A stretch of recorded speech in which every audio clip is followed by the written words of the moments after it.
Tak mau lagi lompat. Oh, hai, Assalamualaikum dan selamat petang.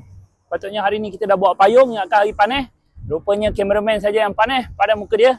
Okey, hari ni kita bersama dengan Hilux KUN 26. Okey, Hilux tahun 2015. Owner datang bersama dengan rim 20 inci. Inilah dia yang terpaling padu tu. Kan, daripada dia punya CX-5. Lepas tu dia pasang kepada dia punya valve fire. Sekarang dia pasang, lepas tu dia pasang pada dia punya CX-30. Sekarang dia datang dengan Hilux. Okey, Hilux ni kita ingatkan beli untuk buat kerja, beli untuk sebab duit tak tahu nak buat apa.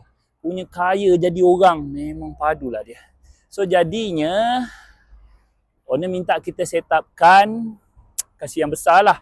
Dia kata saya tak kisah macam mana awak buat lah, awak dah biasa buat. Kita buat kereta dia daripada tahun 2016 ke 2017 ke macam tu ada kan. So jadi sub begitu dia. Ni rim 20 inci tau. Okey, ni rim 20 inci. First sekali kita set up yang depan. Tengok tu depan, besar tak? Oh my goodness, besar kan? Daripada jauh nampak kuningnya. Okey. Rotor ini ialah 410 mm. Untuk rim 20 inci. Okey. Daripada jauh sini nampak besar betul. Ya, menyala kuningnya bosku. Dan yang untuk sukarnya benda ni bukan di hadapan, tetapi di belakangnya. Sebabnya asal datang benda ni ialah drum. Okey, drum. So kita nak kena modifikan dia jadi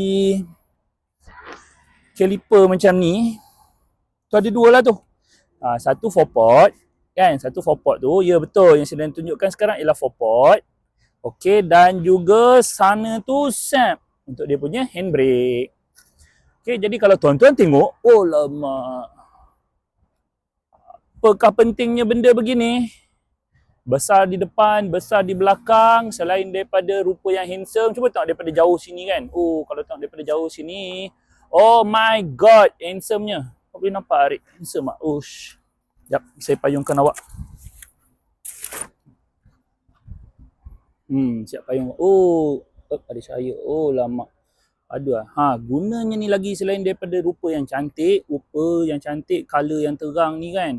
Okey, gunanya ialah dekat sana nampak. Sekarang ni nampak tengah jam tau. Payung karik lagi. Tengah jam.